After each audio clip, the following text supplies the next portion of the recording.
Olá! Hoje a gente vai fazer uma análise focada numa fonte que, olha, tem ajudado muita gente a entender melhor os pequenos. É o livro O Cérebro da Criança, escrito pelo Dr. Daniel Siegel, que é neuropsiquiatra, e pela doutora Tina Payne Bryson, psicoterapeuta. Eles prometem ali 12 estratégias, baseadas em como o cérebro se desenvolve. A nossa ideia aqui não é, claro, esgotar o livro todo, mas sim pegar o essencial, sabe? Aquelas ideias-chave que podem realmente transformar a nossa interação com as crianças no dia a dia. A gente vai focar em como entender essa máquina incrível que está se formando, o cérebro, né? E como isso ajuda a gente a lidar melhor com os desafios e a promover o bem-estar deles. A palavra de ordem vai ser integração. Exato. E esse é o ponto central do livro mesmo. Não é só sobre, apagar incêndio, sabe? Fazer a criança sobreviver a um momento difícil. A visão é bem maior. Como a gente pode usar esses momentos e o cotidiano todo para ajudar a criança a florescer mesmo, a desenvolver-se, construir resiliência, autoconhecimento, empatia. E o caminho para isso, eles defendem, é a tal da integração das diferentes partes do cérebro. Legal. E antes de entrar nas estratégias, tem um conceito que eles martelam bastante, que é fundamental: a neuroplasticidade. Aquela ideia de que o cérebro não é fixo, né? Ele se molda. Precisamente. Isso é muito poderoso, né? Porque coloca na nossa mão, como pais, cuidadores, uma responsabilidade e uma oportunidade enormes. Cada interação, cada conversa nossa, cada resposta que a gente dá para uma birra, tá literalmente esculpindo as conexões neurais da criança. Não é algo parado, é uma construção constante. E a qualidade dessa construção depende muito, muito mesmo da qualidade das nossas interações. Entendi. E aí que entra a integração. Como é que a gente pode visualizar isso de um jeito simples? O que seria essa integração? Eles usam uma metáfora ótima, que é a do rio do bem-estar. Imagina um rio fluindo, sabe? Tranquilo. Isso seria a integração, o equilíbrio. Aí, numa margem desse rio, a gente tem o caos. Emoções explodindo, impulsividade, aquela coisa imprevisível. Na outra margem, a gente tem a rigidez. Controle demais, inflexibilidade, falta de espontaneidade, sabe? E viver bem, ter saúde mental, seria navegar nesse fluxo do meio do rio, sem ficar encalhado numa das margens. A integração cerebral é o que permite essa navegação mais harmoniosa. Bacana essa imagem do rio. E para ajudar a gente a entender o que acontece dentro da cabeça, eles criaram o modelo da mão, né? Uma ferramenta bem visual. Sim, é excelente. Muito prática para a gente sacar o que está rolando internamente. Deixa eu explicar rapidinho. Imagina o punho fechado, tá? Isso é o cérebro. O pulso é a medula espinhal, por onde sobem as informações do corpo. A palma da mão e a base dela representam o tronco cerebral, que cuida das funções básicas bem instintivas. O polegar, você dobra ele para dentro da mão, ele é o sistema límbico. Ali está a amígdala, o centro das emoções, da motivação, da ligação afetiva. Esse conjunto tronco e límbico, eles chamam de andar de baixo. É mais primitivo, mais reativo. Certo, o andar de baixo. E os dedos que cobrem o polegar? O que eles representam? Esses dedos são o córtex cerebral, o andar de cima. É a parte pensante, racional do cérebro. E a pontinha dos dedos, ali perto das unhas, representa o córtex pré-frontal. Essa é a parte mais sofisticada de todas. Planejamento, tomada de decisão, empatia, autoconsciência, moralidade, tudo isso está ali. Quando uma criança, ou um adulto também, perde a cabeça, explode, é como se esses dedos levantassem, a tampa abre. O andar de cima, o córtex, se desconecta do andar de baixo, do límbico e do tronco. A gente perde o acesso à lógica, ao controle, vira pura reação. Entendi perfeitamente. Então, o objetivo da integração seria manter essa tampa no lugar, ou seja, a conexão entre o andar de baixo e o de cima funcionando bem. Ou, se a tampa levantar, ajudar a reconectar. Como é que as estratégias do livro ajudam nisso na prática? Vamos começar pela integração horizontal, aquela entre os lados esquerdo e direito do cérebro. Vamos lá. O cérebro tem dois lados, né? O esquerdo é o lado lógico, literal, que adora palavras, listas, sequências. Bem organizado. O direito é mais holístico, ele é não verbal, super emocional, autobiográfico, vê o quadro geral, as imagens, o contexto, sente as emoções, capta a linguagem corporal. O problema é quando eles não trabalham juntos, não se integram. Aí a gente pode ter ou o caos emocional, quando o direito domina tudo. Tipo, a criança está tomada pela emoção e não consegue raciocinar. Exato. Ou o contrário, um deserto emocional, quando o esquerdo domina e se desconecta totalmente dos sentimentos. Fica tudo muito frio, literal. E qual seria a principal estratégia para ajudar a equilibrar esses dois lados, então? Primeira, e talvez a mais importante de todas, é a que eles chamam de ligue-se e redirecione. Funciona assim. Primeiro, você precisa se conectar com o lado direito da criança, o emocional. Isso significa validar o sentimento dela. Dizer algo como: nossa, percebo que você está muito, muito bravo agora. Usar um tom de voz calmo, se abaixar, ter uma postura acolhedora. É uma conexão cérebro direito com cérebro direito. Entendi. Criar essa ponte emocional primeiro. Isso. Só depois que a criança se sente compreendida, ouvida e começa a se acalmar um pouquinho é que você pode trazer a lógica, as soluções, o planejamento, ou seja, aí você engaja o lado esquerdo dela. Lembrei do exemplo que eles dão da Tina com o filho dela na hora de dormir. Ele estava bravo e, em vez de só mandar ele ir para a cama... Ela primeiro validou a raiva dele, né? Parece que você tá bem zangado. Essa conexão emocional inicial é a chave. Sem ela, a lógica do lado esquerdo não entra. Tentar argumentar com uma criança no pico de uma crise emocional é inútil. Primeiro a conexão, depois a correção ou a solução. E isso se conecta com outra estratégia, a fale para controlar, que é basicamente ajudar a criança a contar a história do que aconteceu, especialmente se foi algo assustador ou doloroso. Usar as palavras para organizar a confusão emocional. Exatamente, usar o cérebro esquerdo, com a linguagem e a lógica, para dar sentido àquela avalanche de emoções e sensações que vem do cérebro direito. Narrar a experiência ajuda a integrá-la. Faz todo sentido, muito bom. Agora, passando para outra integração importante, a vertical. Entre o andar de baixo, que é mais reativo, e o de cima mais reflexivo. Você mencionou que o andar de cima está em obras na infância, né? Sim, e isso é crucial a gente ter em mente. O córtex pré-frontal, aquela parte mais sofisticada do andar de cima, só termina de amadurecer lá pelos 25 anos de idade. Nossa, tudo isso? Pois é, por isso que as crianças pequenas são tão facilmente sequestradas pelo andar de baixo. As birras, a impulsividade, a dificuldade enorme em esperar, muitas vezes não é manha ou pirraça, é imaturidade cerebral mesmo. O andar de cima simplesmente ainda não tem força suficiente para regular o de baixo de forma consistente. Ele ainda está aprendendo a fazer isso. Entendido. Então, como é que a gente pode ajudar a fortalecer esse andar de cima? Uma das estratégias é envolva-o, não o enraiveça. É isso? Como ela funciona na prática? A ideia básica é: quando a criança está tendo uma explosão, em vez da gente responder com ordens, gritos, críticas que só vão ativar ainda mais o andar de baixo dela e o nosso também, né? A gente tenta apelar para o andar de cima dela. Mesmo que ele esteja meio offline naquele momento, a gente pode fazer perguntas que convidem à reflexão, tipo: o que a gente pode fazer para resolver isso? Como você acha que o seu amigo se sentiu quando você fez isso? Oferecer escolhas dentro de limites também ajuda. Validar o sentimento por trás do comportamento. Eu entendo que você queria muito aquele brinquedo agora. Tudo isso é como um convite para o andar de cima voltar para a conversa. Lembrei do exemplo da quesadilha, que o pai, em vez de só impor a regra de dividir, apelou para o senso de justiça do filho, para andar de cima dele. Isso mesmo. Requer mais paciência da nossa parte, com certeza. Mas é um investimento direto no fortalecimento daquele andar de cima. E isso se liga com outra estratégia importante. Use-o para não o perder.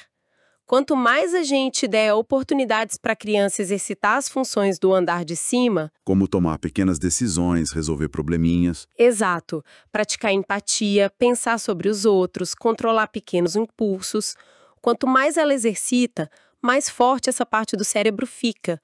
É como malhar um músculo, sabe? E quando a criança já perdeu o controle, a tampa já levantou. O que fazer? Ah, e tem uma estratégia interessante. Ponha-o a mexer-se para não o perder. Às vezes, quando a criança está super agitada, tomada pelo andar de baixo, o movimento físico pode ajudar muito. Mudar o estado fisiológico dela pode ajudar a acalmar o andar de baixo e permitir que o andar de cima se reconecte mais rápido. Correr um pouco, pular, dar uma volta. E a mente estão super conectados nisso. Agora, tem uma área que eu achei particularmente reveladora no livro. A integração da memória. Aquela diferença entre memória implícita e explícita. Esse conceito é muito poderoso mesmo. A memória explícita é aquela que a gente conhece bem. Lembrar de fatos, eventos, tipo, lembro que eu almocei ontem. A memória implícita é mais traiçoeira, digamos. São sensações corporais, emoções, padrões de comportamento que vêm de experiências passadas, mas sem que a gente tenha consciência dessa ligação. O nosso corpo lembra, mesmo que a nossa mente consciente não saiba exatamente por quê. Ficam registros emocionais e sensoriais. E como isso afeta as crianças no dia a dia? O livro dá aquele exemplo do menino que começou a ter medo de natação, do nada, né? Exato. O Henry, filho da Tina, ele teve uma experiência ruim na aula, foi forçado a mergulhar, e isso criou uma memória implícita de medo e aversão associada à água ou à aula em si. Ele não conseguiu explicar o porquê do medo, mas o corpo dele reagia com pânico. Essas memórias implícitas, quando não são integradas, podem gerar medos, ansiedades, reações que parecem desproporcionais no presente. Caramba. E como a gente ajuda a integrar isso? Qual a estratégia? A estratégia-chave é a use o comando à distância da mente. O ponto central é ajudar a criança a transformar essa memória implícita, que está meio escondida, em memória explícita, torná-la consciente. E como a gente faz isso? Ajudando a criança a narrar a experiência difícil ou assustadora, mas num ambiente seguro, com o nosso apoio. Ao contar história usando palavras e a lógica que vem do cérebro esquerdo, ela consegue organizar e dar sentido àquelas sensações e emoções do cérebro direito que ficaram soltas, presas no corpo, sabe? Como no exemplo do menino que teve o acidente de canoa, o pai o ajudou a recontar a história usando a metáfora do controle remoto de DVD. Exatamente. Poder pausar, voltar um pouquinho, avançar devagar na narrativa, dá à criança um senso de controle sobre aquela memória que antes era assustadora e avassaladora. Ela revisita a experiência aos poucos, de forma consciente e segura. Isso permite que o cérebro processe e integre o evento. E aí o poder daquela memória implícita sobre o presente diminui muito. Narrar cura de certa forma. Uma ferramenta realmente potente essa. Seguindo adiante, temos a integração das várias partes de nós mesmos. E aqui entra um conceito central do Dr. Siegel, o Mindsight. O que é isso? Mindset é uma palavra que ele criou que junta insight, olhar para dentro, autoconhecimento, e empatia, ver a mente do outro. É a capacidade de perceber a nossa própria mente e também a mente dos outros. É fundamental para a saúde mental. Para explicar isso, eles usam outra ferramenta visual, a roda da consciência. Imagina uma roda de bicicleta, o centro dela, o eixo, é a nossa capacidade de estar ciente, a consciência pura, o observador interno. A borda da roda, o aro, contém tudo aquilo de que a gente pode estar ciente. As nossas sensações corporais, imagens mentais, emoções e pensamentos. Eles usam o acrônimo CIEP para isso. Entendi. E qual é o problema comum? A gente fica preso lá na borda da roda. Muitas vezes, sim, a gente se identifica totalmente com um pensamento. Ah, eu sou um fracasso. Com emoção. Eu tô sempre ansioso. Com uma sensação. Essa dor nas costas nunca vai passar. A gente esquece que nós somos o eixo, o centro, que observa tudo isso passar, e não apenas o conteúdo que está lá na borda. A integração, nesse caso, é aprender a reconhecer esses conteúdos, o CIEP, sem ser dominado por eles, e aprender a voltar para o eixo, para a calma e para a clareza do centro. E como a gente pode ajudar uma criança a desenvolver essa capacidade de observar sem ser levada pela correnteza? Bom, uma estratégia-chave é a deixe passar a tempestade emocional. É ensinar para a criança que sentimentos e pensamentos são como o tempo lá fora. Eles vêm e vão. Hoje pode ter nuvens de tristeza, amanhã pode ter rajadas de raiva, mas são estados passageiros, não definem quem ela é. Isso cria uma distância saudável, sabe? Outra é praticar o CIP mesmo. Ajudar a criança a nomear o que ela está percebendo internamente, onde você sente isso no corpo, sensação, tem alguma imagem na sua cabeça, imagem, qual o nome desse sentimento, emoção, que pensamento está passando por aí, pensamento. Só o ato de nomear já ajuda a organizar e a distanciar um pouco. Interessante. E, claro, ensinar práticas de atenção plena, o famoso mindfulness. A estratégia treine a mindsight, voltar para o eixo. Coisas simples, como focar na respiração por um minutinho, ajudam a criança a encontrar e a retornar para esse centro mais calmo dentro dela. Percebo como todas essas estratégias vão se encaixando, né? Uma complementa a outra. E chegamos na última área de integração, a do eu com os outros, o cérebro social. Sim, somos seres fundamentalmente sociais. É da nossa biologia. A gente nasce programado para conexão. E os relacionamentos saudáveis são o berço onde o cérebro da criança se desenvolve de forma integrada. É na relação com o outro que a gente aprende sobre nós mesmos, sobre empatia, sobre cooperação. Os famosos neurônios espelho têm um papel nisso, nos ajudando a sentir junto, a entender o que o outro está sentindo. E como podemos, então, promover essa integração interpessoal? Principalmente quando surgem os conflitos, né? Como naquele caso do Colin, um menino de 7 anos que parecia super egoísta. Bom, primeiro, é essencial cultivar conexão positiva no dia a dia. É a estratégia aumente o fator de diversão em família. Parece simples, mas é poderoso. Momentos de alegria compartilhada fortalecem demais os laços e criam aquela base segura. Brincar juntos, rir juntos, ter experiências agradáveis em família, isso meio que lubrifica o cérebro social, prepara o terreno. Faz sentido. Ter essa conta bancária emocional positiva. Mas e quando o conflito inevitavelmente aparece? A briga pelo brinquedo, a discussão... Aí entra uma das ideias que eu acho mais transformadoras do livro. Ligue-se através do conflito. A proposta é, em vez da gente ver o conflito só como um problema, algo a ser eliminado o mais rápido possível, a gente pode encará-lo como uma oportunidade de ouro para aprendizado. É justamente no meio do desentendimento que a gente pode ensinar habilidades sociais cruciais. Habilidades como tentar ver a perspectiva do outro, mindsight, em ação total. Comunicar as próprias necessidades de forma respeitosa, aprender a ouvir de verdade, negociar soluções e, talvez o mais importante, aprender a reparar a conexão depois que o conflito passou. Pedir desculpas de forma sincera, perdoar. Como fizeram os pais do Colin naquele exemplo, né? Ajudando ele e o irmão a entenderem o ponto de vista um do outro na disputa pelo brinquedo, em vez de só punir. Exatamente. Não se trata de achar um culpado, mas de facilitar a compreensão mútua. É usar aquele momento de tensão para praticar a empatia e a resolução de problemas em conjunto. Ensinar a criança a navegar pelos conflitos e a saber como reparar as relações depois. Nossa, é um dos maiores presentes que a gente pode dar para a vida social dela, para o futuro dela. Recapitulando tudo isso, então. A grande mensagem parece ser que promover a integração entre os lados do cérebro, entre o de cima e o de baixo, entre o passado e o presente, as partes de si mesmo, e entre a gente e os outros, é o caminho para ajudar as crianças não só a, digamos, sobreviverem aos desafios, mas a realmente prosperarem. E entender esses mecanismos do cérebro nos dá ferramentas muito mais conscientes para o dia a dia, né? Sem dúvida alguma. E o bonito disso tudo, eu acho, é que não exige perfeição da nossa parte.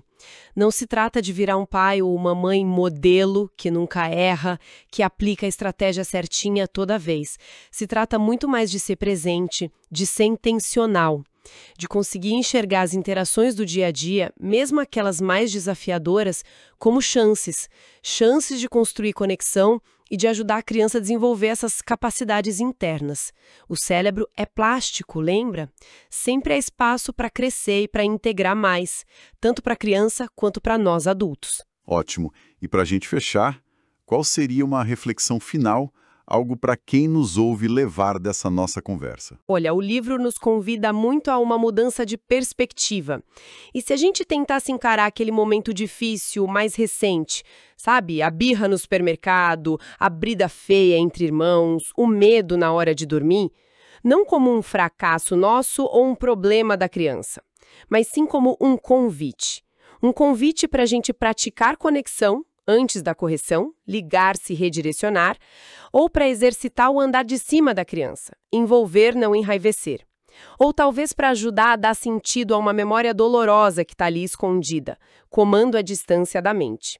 Ou ainda, para ensinar a ver o lado do outro no meio da confusão, ligar-se através do conflito. Fica a provocação. Que oportunidade de integração pode estar escondida justamente naquele desafio que parece tão complicado agora?